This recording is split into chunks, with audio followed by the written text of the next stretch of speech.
Assalamualaikum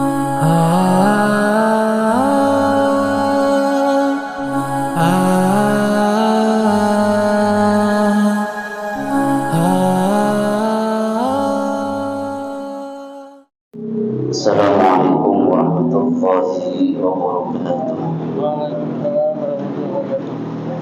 Bismillahirrahmanirrahim. Alhamdulillahirabbil alamin. Iyyaka na'budu wa iyyaka nasta'in. Asyhadu an la ilaha illallah al-malikul haqqul mubin.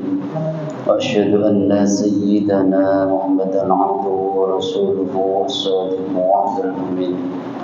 Allahumma salli ala sayyidina Muhammad al-Fatih lima ughliq wal khatim lima sabaq nasiril haqq wal haqq wal hadi ila siratikal mustaqim wa ala alihi wa sahbihi haqqa qadrihi wa miqdarihi al-'azim. Subhanaka la ilma lana illa ma 'allamtana innaka antal 'alimul hakim. Rabbi shrah li sadri wa yassir li amri wahlul 'uqdatam min lisani yafqahu qawli.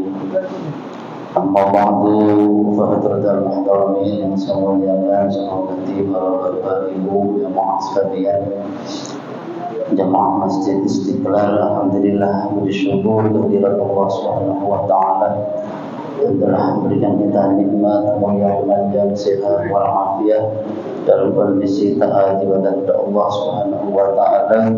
Moga-moga segala ibadah kita diterima oleh Allah, jadikan sebab-sebab kita dimuliakan oleh Allah, dunia kita akhirat kita.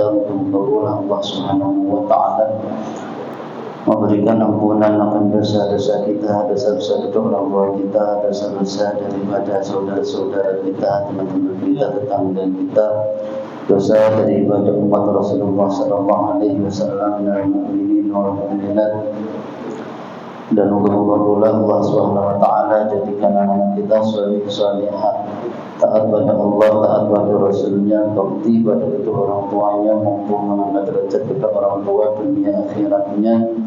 Dan mudah-mudahan kapanpun sewaktu-waktu kita dipanggil oleh Allah dalam kondisi husnul khatimah. Ala hadhihi niyyah mu'allamana wa salafun salihun ila qadratin nabiy mustafa sayyidina maulana Muhammadin wa ala alihi wa sahbihi.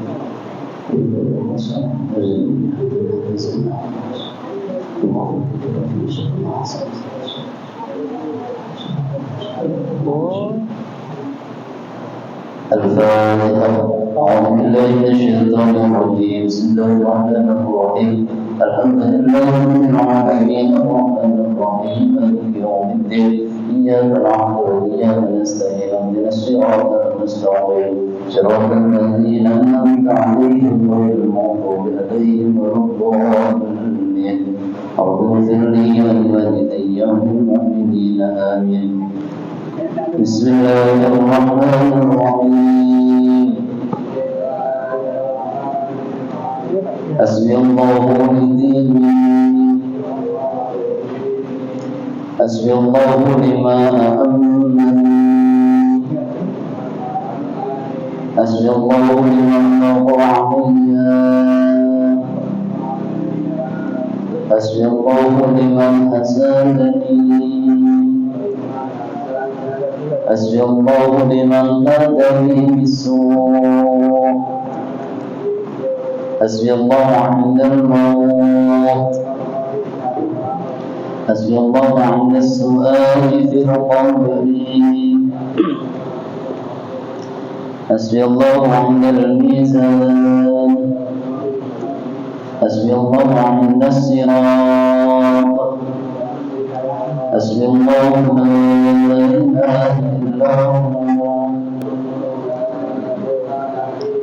عليه توكلت وإليه أنيب. الحمد لله رب العالمين. بسم الله الرحمن الرحيم. وقال المصنف رحمه الله تعالى ونفعنا به وبعلومه وتعالينا وعن عقبته وتمن وعدنا من بركات في الدارين. Untuk pasal yang kedua yang berhubungan atau membahas tentang masalah niat ibadah. Di dalam kitab Fathul Qorib yang sudah kita kaji, ya, bahwasannya rukun-rukun sholat itu berjumlah 18. Ahaduha an-niyatu wa hiya qasdu syai' muqtarinan bi fi'lihi wa mahalluha al-qalbu. Niat itu sengaja untuk melakukan sesuatu yang disertai dengan perbuatan. Wa mahalluha al-qalbu. Adapun tempat niat itu adalah di hati, ya. Ini yang perlu kita pahami. Yang niat ketika kita sholat, tempatnya itu adalah hati kita yang meniatkan, bukan lisan kita. Adapun lisan kita itu, ya, jika mengucapkan usolli fardhu dzuhri lillahi ta'ala, itu hukumnya sunnah, ya. Jadi kalau ketika talaffuzun niat, mengucapkan niat, ini hukumnya sunnah.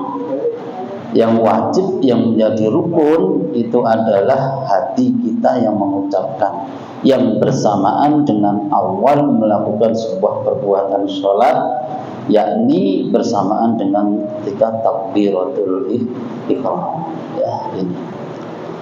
Nah, niat itu fa in kanat as-shalatu fardhan wajaban niyatul fardiyati wa qasdu fi'liha wa ta'yinuha min subhin aw dhuhrin masalah, ya.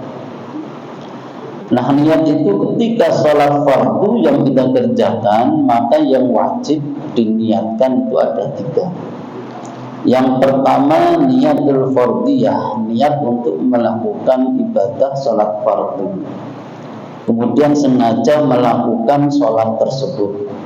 Kemudian bata'yinuha, dan menjelaskan, menyatakan daripada sholat apa yang kita kerjakan, min subhin au dhuhrin masalah, ya, ini. Jadi jika sholat itu fardu, maka yang wajib kita niatkan di dalam hati itu adalah satu, sengaja untuk melakukannya, kemudian niat kefarduan, melakukan bahwasanya ibadah fardu, dan kemudian menjelaskan apa. Seperti contoh usolli fardhu dzuhri lillahi ta'ala. Nah, lafaz usolli ini sudah itu mewakili daripada al-qasdu, sengaja untuk melakukan fardhu, sebuah kefarduan. Betul. Pakai ini ya, pakai USB. Kayaknya lain ya. Agak mriki saged, Mas. Aduh, lain juga kayaknya.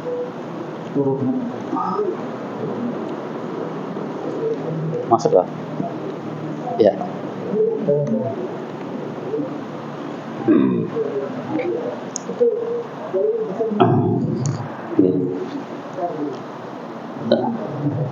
Masuk. Balik. Nanti dibalik lagi sebelah. Nah, contoh bacaan niat, ya.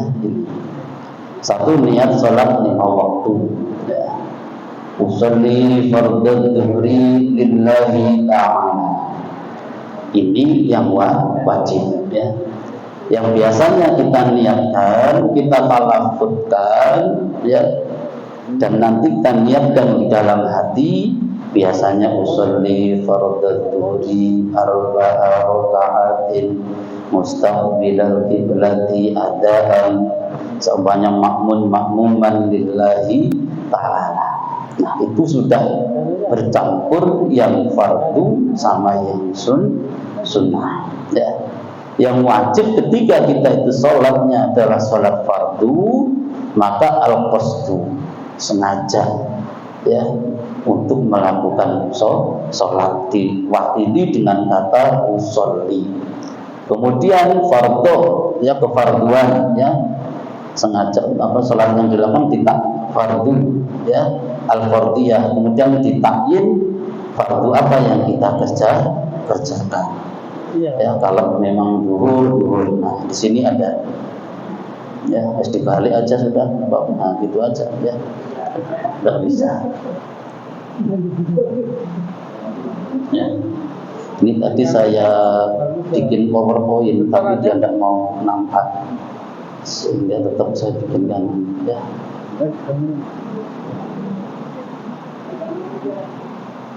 Kebesarannya.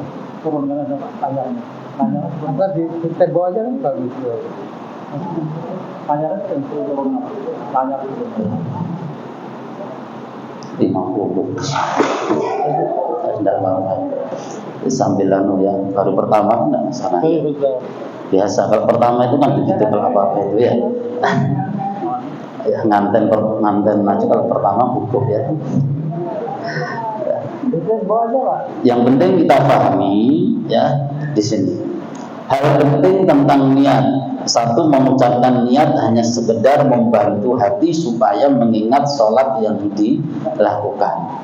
Jadi ketika kita sebelum sholat, sebelum niat ya, berdiri sebelum takbir, kemudian kita mengucapkan usolli fardhu zuhri arba'a raka'atin mustaqbilal qiblati adaan lillahi ta'ala, itu sekedar membantu hati kita supaya mengingatkan sholat yang akan kita kerjakan, yang akan kita niatkan. Dan secara fikih hukum talafut mengucapkan, melafazkan niat itu hukumnya sunnah. Ya. Yang kedua, niat itu dilakukan di dalam hati saat permulaan ibadah. Maka niat sholat dilakukan saat takbiratul ihram. Nah, ininya.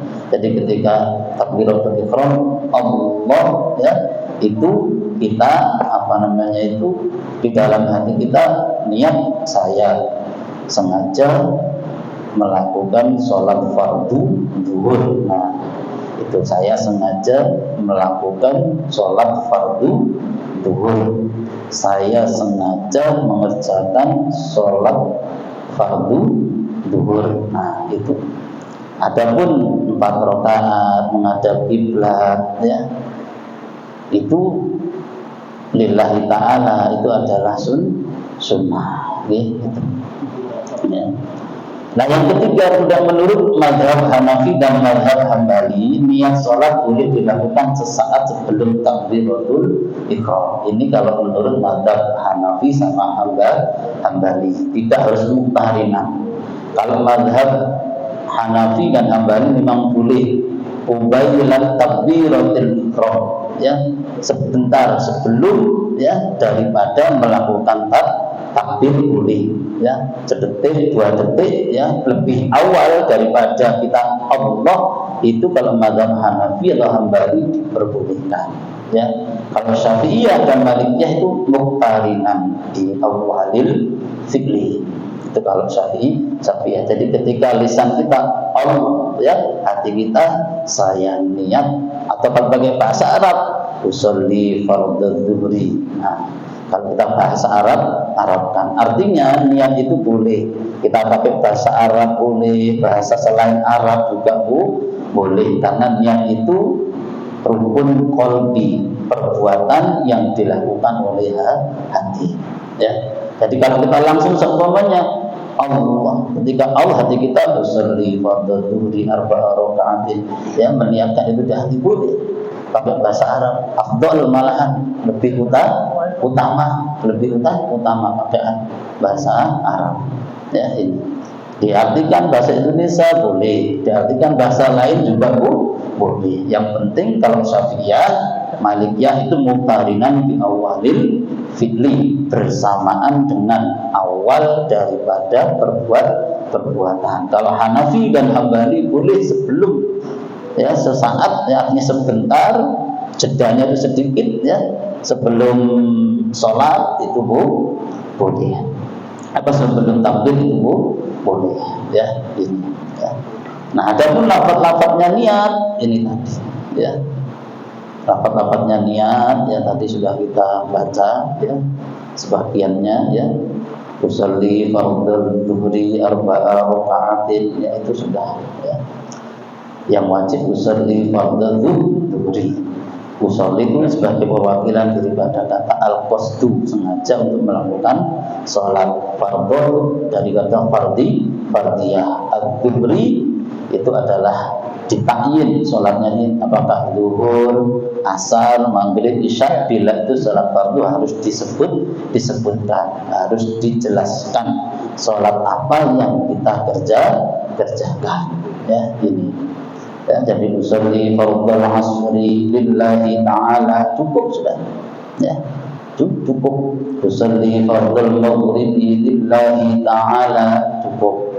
Bila kita sholat berjamaah, maka ya usolli fardhal asri makmuman lillahi ta'ala, cukup sudah ya, menyatakan sebagai makmum ya, agar sholat kita satu sah, kemudian mendapatkan pahala berjamaah. Karena kalau kita berjamaah ya, maka apa? Kita harus meniatkan berjamaah. Dan kenapa harus demikian pula? Karena ketika kita sholat, kita gantungkan terhadap orang lain, sementara kita tidak niat untuk sebagai makmumnya, maka kita tidak boleh, tidak sah sholatnya. Sehingga harus diniatkan. Nah ini, kalau niat sholat zuhur menjadi imam, suman usolli fardhu dhuhri imaman lillahi ta'ala, sudah cukup ya. Jadi kalau dalam hati kita saya niat melakukan sholat fardhu zuhur sebagai imam lillahi ta'ala, cukup sudah ya. Adapun seumpamanya kita sebutkan saya niat melakukan sholat fardhu zuhur 4 rakaat menghadap kiblat ya, adaan lillahi ta'ala, itu sudah hukumnya sunnah ya, yang mulai dari 4 rakaat menghadap kiblat ya, karena Allah Ta'ala itu sudah sunnah ya. Jadi kalau kita niat usolli fardhu dhuhri makmuman lillahi ta'ala, jika menjadi makmum sudah cukup ya. Ini niat ya, ini jadi sekedar mengulang ya. Nah kemudian ya, kita masuk pasal berikutnya. Nah ini berdiri, ini yang penting ya, berdiri. Gambarnya kalau sampai belakang jelas tidak ya? Tidak jelas. Ini tata cara berdiri ya, sempurnanya untuk berdiri. Berdiri ini adalah rukun sholat yang kedua. Wasani al-qiyamu ma'al qudrati fa in fa'alaihi fa in ajaza an qiyam fa'ada kaifa syaa ya. Berdiri merupakan rukun sholat yang kedua ya. Berdiri adalah rukun sholat, maka bagi orang yang sehat dan kuat wajib berdiri dengan cara satu, menghadap kiblat dengan dada. Ini yang perlu kita paham ya. Yang perlu kita garis bawahi adalah berdiri itu yang menghadap ke arah kiblat itu adalah dada kita, artinya dengan dada, bukan wajah kita. Ya seumpamanya wajahnya aja menghadap kiblat, dadanya tidak menghadap ke arah kiblat, maka tidak cukup. Ya, yang dihitung ini adalah dada kita, ya menghadap ke arah kiblat. Ya, yang pertama. Jari-jari kaki harus lurus menghadap kiblat. Jari-jari kaki lurus menghadap ke arah kiblat. Ini. Perhatikan gambarnya. Yang ada silangnya merah itu berarti itu yang tidak sempurna. Ya, ini. Nah, diamati gambarnya. Ya, itu yang ada bulatan merah itu berarti nah kakinya tidak menghadap ke kiblat, tidak lurus ke arah kiblat. Itu apakah membatalkan sholat? Tidak membatalkan, tetapi sholat kita kurang sempurna ya. Ya. Nah gambar yang ini yang betul ya, yang ini ya, yang ini ya, ini. Nah perhatikan kakinya, jari-jari kaki ini ya lurus ya, tidak bengkok seperti ini. Nah yang ini tidak boleh ya. Tidak bolehnya itu bukan berarti membatalkan sholat, enggak ya, menyebabkan sholat kita tidak sempurna. Ya, kalau nilainya ya antara yang ini sempurna, ini tidak sempurna, ya. Ini. Jadi seperti ini kakinya, ya, kakinya menghadap kiblat. Sebagaimana diterangkan pula di dalam kitab Ihyaul Ulumuddin, ya, di dalam kitab Tanwirul Qulub, ya. Kemudian nomor 10 ini, ya, hadisnya adalah diriwayatkan, ya, hadis riwayat Imam Bukhari nomor 828, ya, dalam kitab Al-Adzan bab Sunnanul Julus fit Tasyahud, ya, dan hadis yang ditulis Imam Abu Dawud nomor 728 dalam kitab As-Shalah bab Iftitahus Shalah. Ya, kalau kita nyari referensinya, ya, cara berdiri untuk kaki-kaki kita itu menghadap kemana dan bagaimana, maka ada di hadis yang diriwayatkan oleh Imam Bukhari nomor 828, atau ada di hadis yang diriwayatkan oleh Imam Abu Dawud nomor 728, ya, ini. Jadi yang pertama, ya, ini, ya, kaki-kaki menghadap kiblat. Nah, ini juga diterangkan di dalam kitab-kitab fikih, ya, kayak kitab itu Ihyaul Ulumuddin, ya, kemudian Tanwirul Qulub, I'anatul Talibin juga sama. Ketiga yang perlu kita perhatikan di dalam berdiri, ya, di dalam berdiri kedua kaki direnggangkan, ya, kedua kaki renggang seperti gambar yang atas ini, ya, gambar yang atas ini, ya, direnggangkan. Renggangnya, ya, dalam hadis atau dalam kitab itu diterangkan, ya, sejengkal ini atau selebar daripada bahu. Kaki kanan lurus dengan pundak kanan, kaki kiri lurus dengan pundak kiri. Ini lebarnya. Nah, yang bawah ini terlalu rapat, ya, terlalu rapat. Kalau dalam kitab Hikmat Tasyri', kalau orang itu berdiri ketika sholat kakinya terlalu rapat seperti ini, itu tandanya orang yang malas dalam kehidupan sehari-harinya. Tapi sampai tidak usah nandai orang itu sholatnya kakinya rapat, malas kerja orang itu berarti. Ya, itu tidak, itu raja. Nanti jadi ngerasani nanti, ya.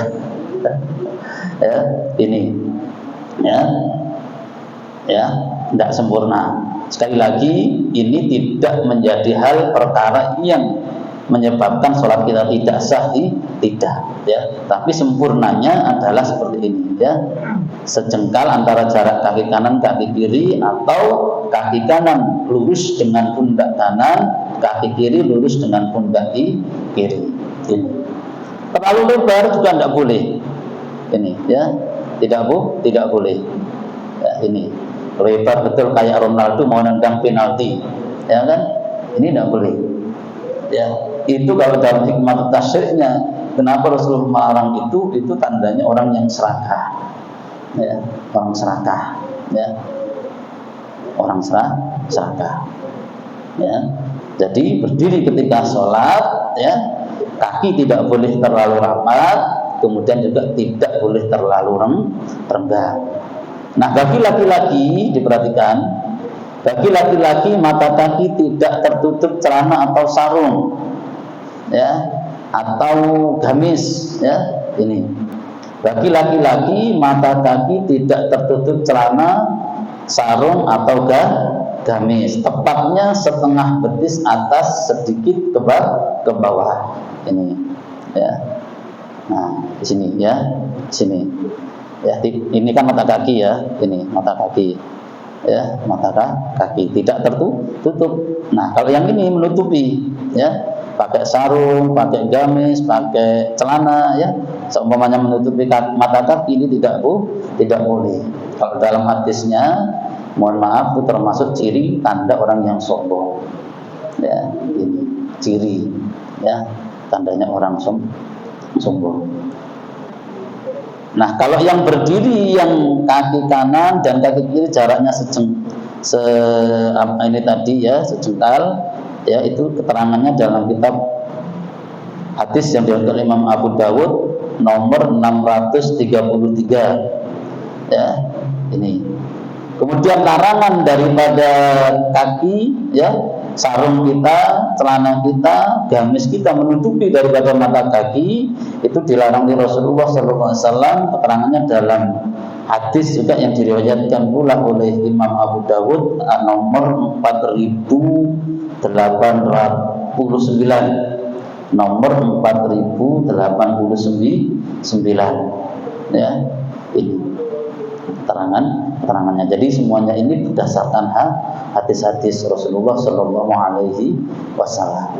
Ya, ini tadi cara berdiri kita tadi ya, yang tegak ya, kemudian kaki tadi itu lurus menghadap kiblat, jari-jari kaki kita tidak bengkok tadi, tidak ke dalam ataupun tidak keluar ya, itu berdasarkan riwayatnya Rasulullah pula.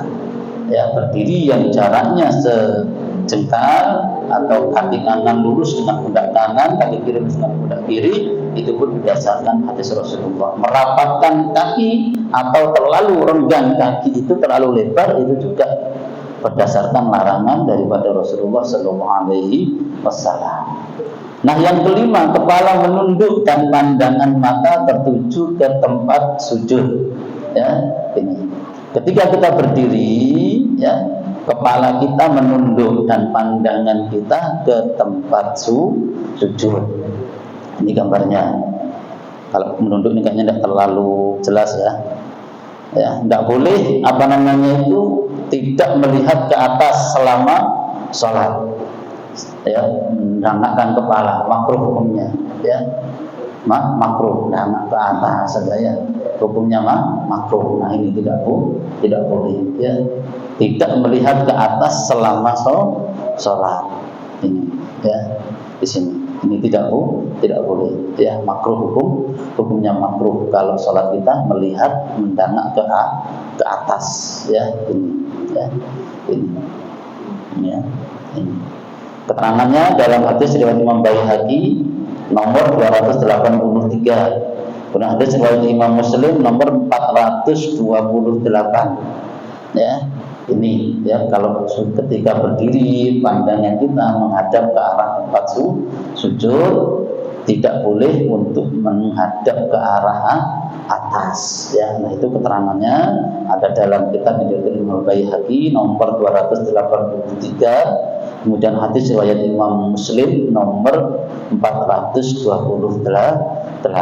Mata terbuka ya, matanya terbuka ya, atau boleh terpejam demi kekhusyuan ya. Ini mata terbuka atau boleh terpejam untuk kekhusyuan, itu diperbolehkan ya. Kalau mazhab Maliki ya, itu ketika kita tidak bisa khusyuk ketika sholat, khusyuk ketika pejamkan mata, maka dianjurkan untuk memejamkan mata ya. Jadi kalau mata kita boleh terpejam, boleh juga kekhusyuk demi kekhusyuan. Tapi yang afdol ya, bila sudah bisa khusyuk, mata itu tetap terbuka gitu. Nah, itu berdiri ketika kita sholat ya. Yang ke pasal berikutnya, pasal keempat, menyempurnakan soft. Nah, ini cara menyempurnakan soft ya, karena kesempurnaan soft ya itu menentukan pula kesempurnaan daripada sholat kita ya. Bila soft tidak sempurna, maka sholat tidak sempurna. Rasulullah Sallallahu Alaihi Wasallam bersabda, "Sawu sufufakum fa inna taswiyatas saffi min tamamis sholat."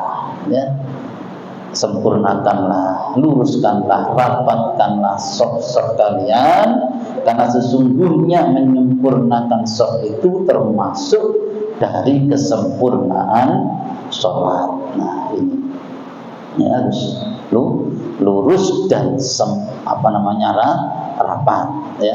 Ini cara menyempurnakan shaf, satu, pundak merapat ke pundak teman sebelahnya. Ini sebenarnya yang benar ya. Jadi pundak kita itu bersentuhan ya. Pundak kanan makmum bersentuhan dengan pundak kirinya makmum ya. Itu. Kaki juga begitu. Kaki kanan makmum bersentuhan dengan kaki kiri makmum ya. Tapi dalam kondisi posisi yang tadi ya, tidak terlalu rapat, ya, tidak juga terlalu renggang. Nah, ini yang tidak diperbolehkan. Ini, ya, ini ada yang enggak bersentuhan ini, ya. Ini bersentuhan, tapi ini enggak. Ini enggak. Nah, ini yang enggak sempurna. Jadi dalam sholat, ya, kesempurnaan shaf itu juga mendapatkan pahala sendiri, ya, tanpa mengurangi fadilah jamaah yang 27 derajat atau 25 derajat. Ini. Ya. Jadi kalau shafnya itu sempurna, maka nilainya juga semakin tinggi. Bukan berarti mengurangi daripada fadilah sholat yang 27 atau 25 derajat, ya, ini. Bahkan tidak membatalkan sholat, ya, kecuali nanti kok panjang kisahnya yang seperti diterangkan kemarin, ya, dalam yang sudah kita bahas, ya, antara makmum yang di luar masjid, ya, sama di dalam masjid beda. Kalau di luar masjid biarpun jaraknya sampai ratusan meter tidak apa-apa, imam di dalam masjid, makmum di dalam masjid. Tapi kalau imamnya di dalam masjid, makmum berada di luar masjid, ada ketentuan jaraknya, tidak boleh lebih daripada 150 meter. Dia terlalu panjang juga, ya. Tetap fadilah jamaahnya dapat. Ya. Yang kedua, mata kaki merapat ke mata kaki teman sebelahnya. Ini, ya, nah ini, ya, mata kakinya, ya, ini merapat bersentuhan. Kemudian yang tidak boleh ini, yang tidak bersentuhan mata kakinya, ya, itu. Setelah shaf sempurna, ya, dan sebelum takbiratul ihram lalu membaca doa masuk shaf. Ketika shaf kita sempurna, sebelum kita takbir, bacalah Allahumma atini afdhala ma tu'ti ibadakas sholihin. Ini doa dari Rasulullah. Allahumma atini afdhala ma tu'ti ibadakas sholihin. Ya, itu sebelum kita mulai takbir, ya, ini. Adapun bahaya-bahaya shaf yang tidak sempurna, ya, nanti kita bahas lagi pada pertemuan berikutnya. Mungkin ada yang ditanyakan, monggo. Bikin shafnya itu biasanya yang paling duluan daerah sini semua, dari situ masuk ke sini. Padahal situ masuk kosong banyak itu. Jadi pikirin ke sini. Ini kan jomtek.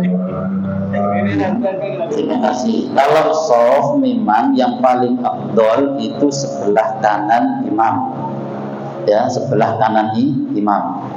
Seret ke sini, ya kan, ke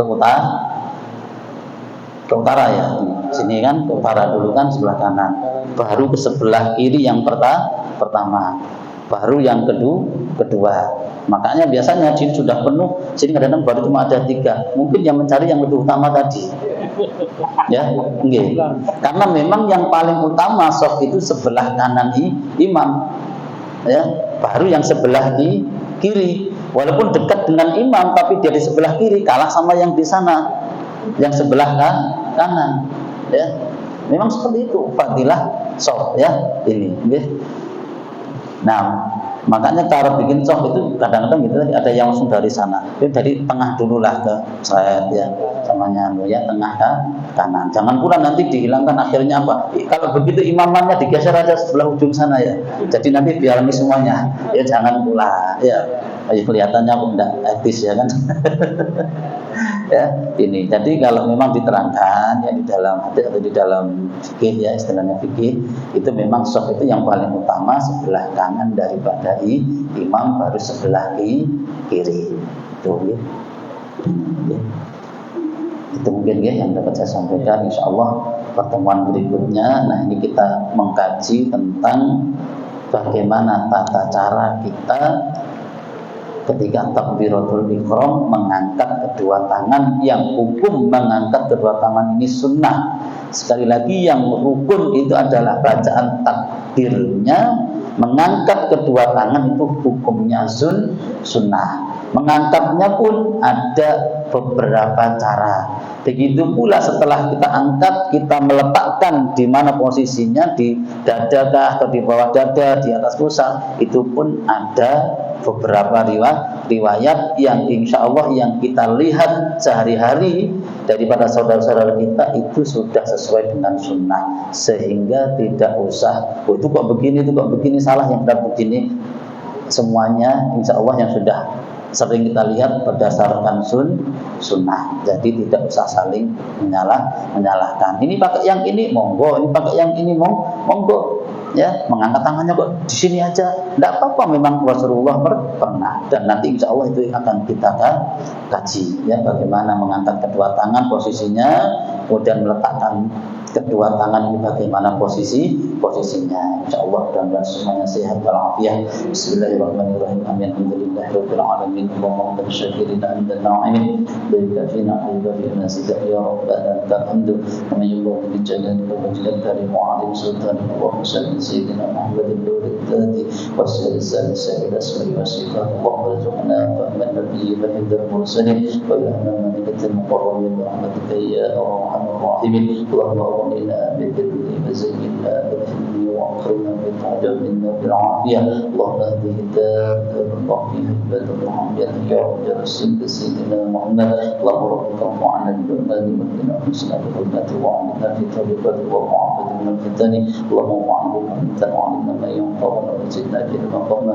اللهم بالشيخ ربي ربنا الخاص تبع الدم بالنبي محمد صلى الله عليه وسلم وفضل علينا المسلمين ربنا اغفر لنا ذنوبنا ووالدينا وارحمهم كما ربونا صغارا. ربنا آتنا في الدنيا حسنة وفي الآخرة حسنة وقنا عذاب النار. وصلى الله على سيدنا مولانا محمد وعلى آله وصحبه وسلم. الحمد لله رب العالمين. تم الله وإياكم والعفو منكم. ثم السلام عليكم ورحمة الله وبركاته.